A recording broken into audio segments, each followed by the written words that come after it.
Hello and welcome to this Oak Tree English video on the ingredients of a story. This will be particularly useful to those of you doing GCSE English. Writing a good story is like baking a good cake. It's about the quality of the ingredients and how you mix them. In this video, we're going to look at what ingredients go into a story and how you can make sure you're using the best quality flour, eggs and characters that you can. The 5 main ingredients are plot, what actually happens; characters, those are the people who act and do things in your story; conflict, also known as the problem or the dilemma, this is what the characters must overcome; a theme, this is the underlying premise of the story, such as love or coming of age; the setting, and this is like the backdrop in the theatre, not essential to the plot, but makes the whole thing easier to understand. And we'll look at each of these in turn. So let's start with plot. A man with the awesomely apt name of Stephen Booker wrote a pivotal work called The 7 Basic Plot Lines. Almost any story you wish to imagine, from The Gruffalo to War and Peace, fall into one of these 7 categories. Here they come. First one is Overcoming the Monster, which does exactly what it says on the tin. This is a story like, say, Dracula or Star Wars or War of the Worlds or indeed Prince Caspian. This is where there's a big problem to overcome, a big monster to overcome. The Gruffalo may well be considered an overcoming the monster type story. In Star Wars, it's the Empire is the monster. Bom, bom, bom, bom, bom, bom, bom. In War of the Worlds, it's Martians. In Prince Caspian, is King Miraz. It's about overcoming a monster. Then there's Rags to Riches. This is a very familiar one that you all know about from things like Slumdog Millionaire or Aladdin or Cinderella, maybe Jane Eyre. Even The Ugly Duckling is a story where the main character goes from rags to riches, similar to Count of Monte Cristo. There's another good example. Very familiar one. Another familiar one is Quest. This is where the character goes out and he has an objective to attain, and it's all about the journey that he takes to attain that objective. Something like The Pilgrim's Progress by John Bunyan, or Lord of the Rings by J.R.R. Tolkien, or Raiders of the Lost Ark with Indiana Jones. It wasn't by Indiana Jones, just to be clear. Or indeed Voyage of the Dawn Treader. This is about a quest that they go on to attain a great prize. A subcategory of this is Voyage and Return. This is where they go on a quest and then come back again. So things like The Lion, the Witch and the Wardrobe, where the children are called into a magic land and then they go home again at the end. Alice in Wonderland, she goes into Wonderland and comes back out again. The Hobbit, also known as There and Back Again. Even The Rime of the Ancient Mariner. Oh, I do like The Rime of the Ancient Mariner. Awesome. These are all examples of voyage and return. They go and they come back. The next one is comedy. Now I've put here an image of a clown. This doesn't necessarily mean that clowns are funny. If you are a clown, I'm not saying you're not funny. I'm just saying that clowns can be very scary too. However, comedies have a happy ending. That is what it all hinges on. So A Midsummer Night's Dream is a comedy. Twelfth Night is a comedy because they have happy endings. Bridget Jones's Diary is a comedy. It doesn't necessarily mean that they're funny. They often are, they usually are, but a comedy basically means they have a happy ending. Tragedy, on the other hand, is a song by the Bee Gees, which was covered by Steps. Tragedy, when the feeling's gone again. Oh no, can't do that. Tragedy is where, well, I think we're all familiar with tragedy, aren't we? Romeo and Juliet, where they all die at the end. The Portrait of Dorian Gray, where he decides to make a fresh start, stabs the portrait and dies. 1984, where Winston Smith realizes that he loves Big Brother just as the bullet enters his head. Oh. And then, of course, finally, not of course at all, then finally, there's Rebirth. Now, this is something like Pride and Prejudice would count as rebirth, because the characters go through a complete metamorphosis. Mr. Darcy has his pride stripped away from him, and he becomes a different person. And in the same way, the last whose name escapes me for a second, also goes through a complete metamorphosis of feelings for Mr. Darcy. A Christmas Carol, all happens on one night, but Ebenezer Scrooge, no relation to Scrooge McDuck, goes through a complete metamorphosis, completely changes who he is. You boy, buy the fattest goose in the butcher's window, take it to Bob Cratchit's house. He completely changes. Groundhog Day, Bill Murray completely changes who he is.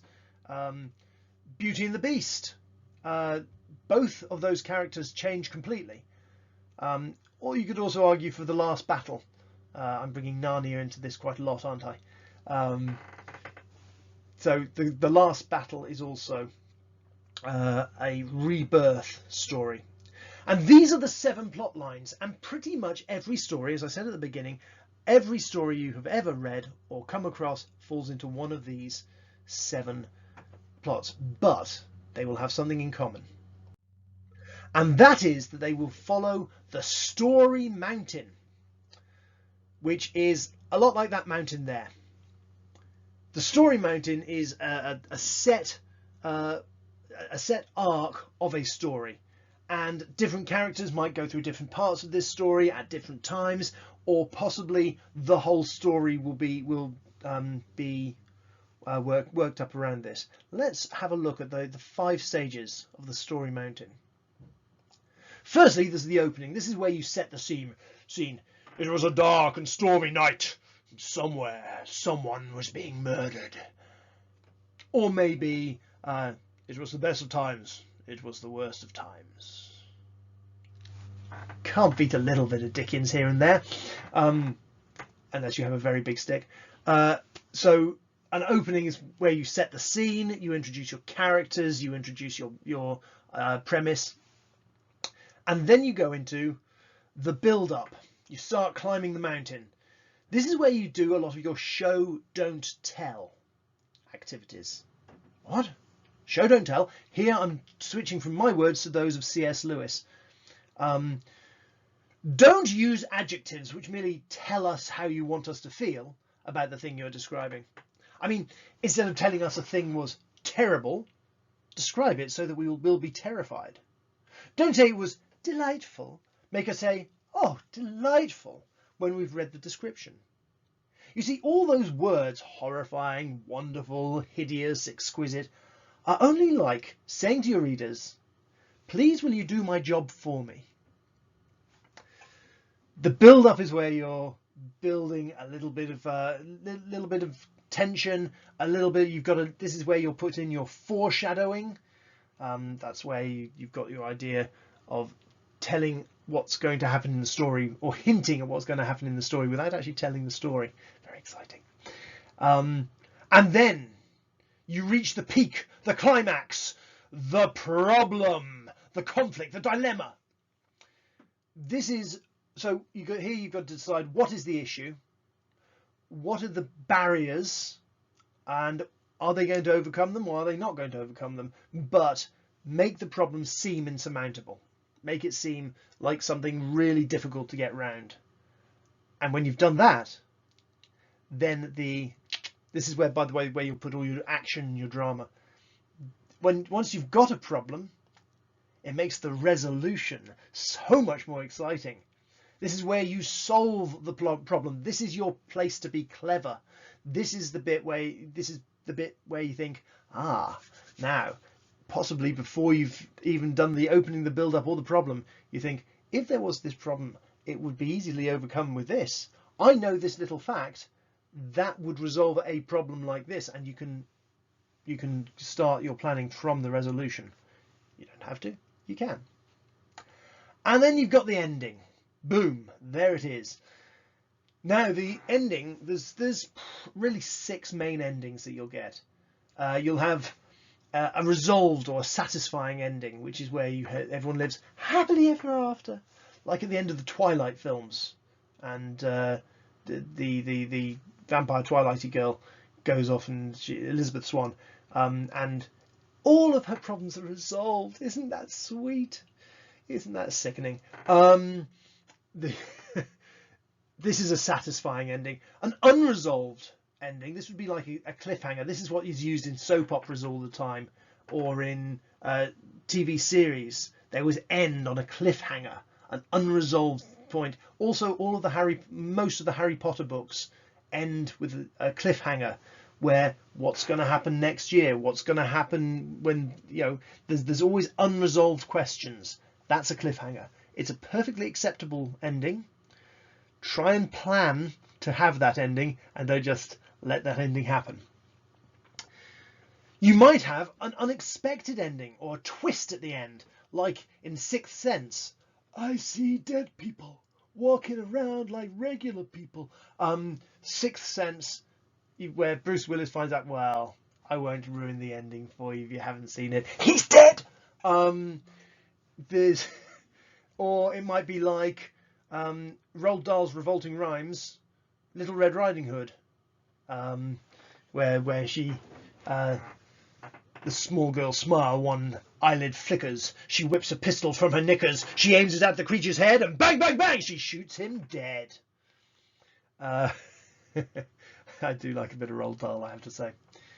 An expanded or an epilogue type ending. This is like the Book Thief, where she starts off and she's born in this family in Germany, and then it goes all the way through her life, and in the end she takes death's hand and walks away.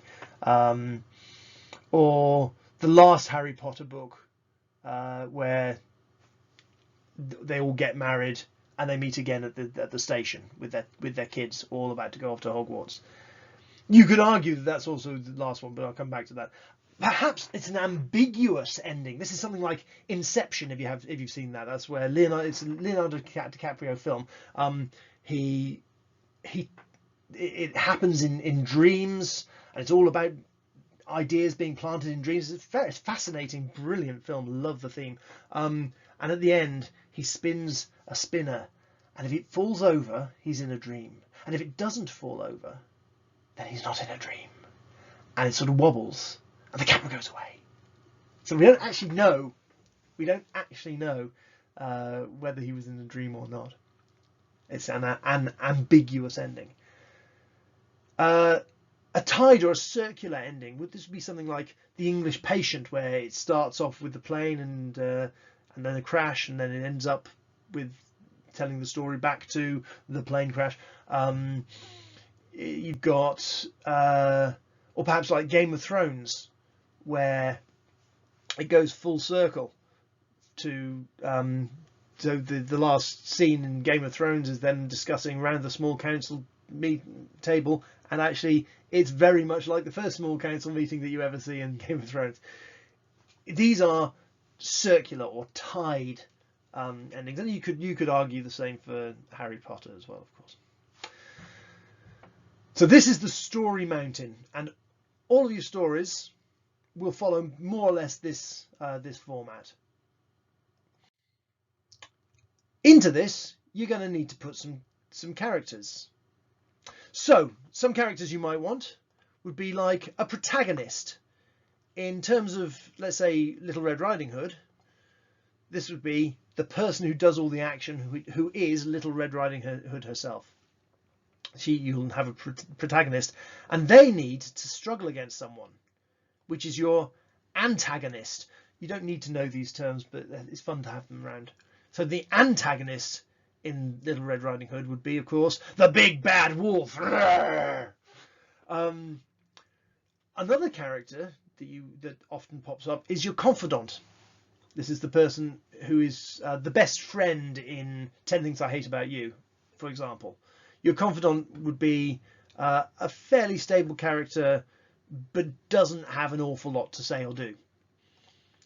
It's like the woodcutter, who doesn't really do much except when he's chopping up wolves and wood. He would be like a confidant, someone who the protagonist talks to explore her feelings or her emotions. My granny, I'm worried about my granny, that sort of thing. And then you have a staple. A staple character is one that we all know. We all know this character. When Friends was on, people used to go around and say, "Oh, I'm such a Ross. Oh no, I'm such a Rachel. Oh, I'm a real Phoebe." These are staple characters. They turn up time and time and time again. And for example, the grandmother, she will just turn up because she can. And we all know what a grandmother is like. They're a kind old lady with soft skin who gets eaten by a wolf. So these are 4 types of characters that you're likely to have in your stories. Remember, if you are writing this story for GCSE, you have about 600 words to play with. I would suggest no more than 2 or 3 characters. You don't really need many more than that unless you've got a crowd scene. There are, of course, types of characters. Now, this is quite an entertaining way to think about it. There are round or flat characters. So a round character is detailed. He's like the protagonist, like Little Red Riding Hood. Sometimes the antagonist is quite a round character, like Moriarty in Sherlock Holmes. A flat character is less, we know less about. So often the confidant will be a flat character. We don't really know what they do or why they do it. Their motivations aren't discussed.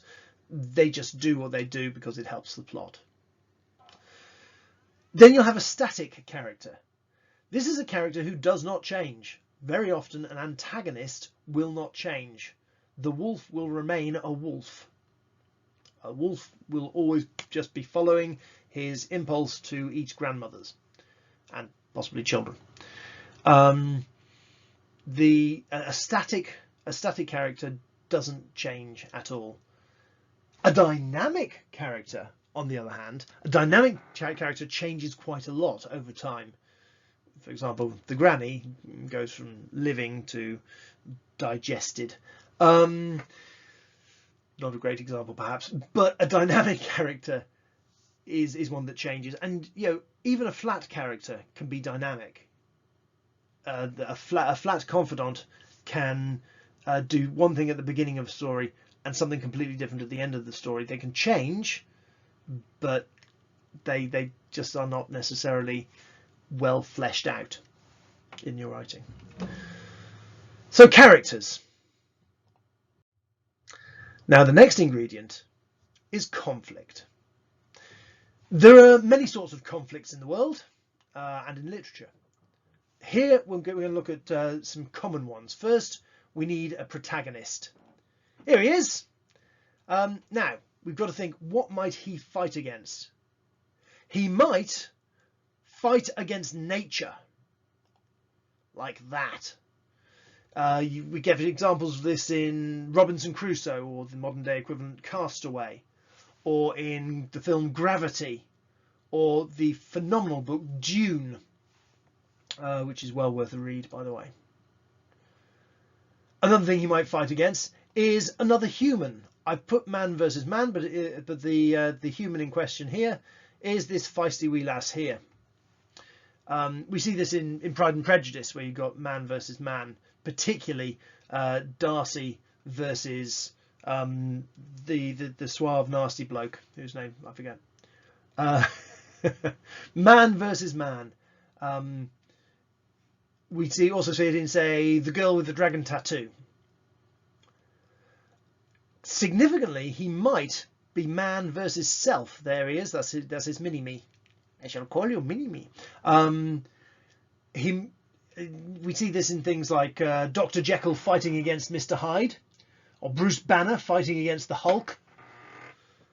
Another thing he might fight against, maybe society, represented here by the Houses of Parliament, just because I'm English. Why not? We see this in Winston Smith fighting against Big Brother in 1984, or Katniss Everdeen fighting against Pan Am in the later Hunger Games, later Hunger Games films and books. And in each case, there's a conflict to resolve, which most people can relate to. Now, the next ingredient is theme.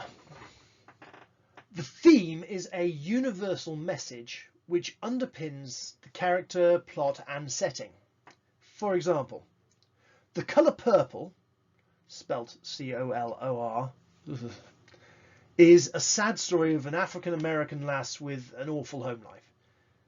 But it explores themes, including the racism of the southern USA in the 1900s, familial relations, overcoming suffering and abuse, things like this. None of these things are on the story mountain of the book, but they're all addressed in some detail. So I've got a few common themes which I ripped off the internet, and the website I stole them from is from down the edge of the graphic. So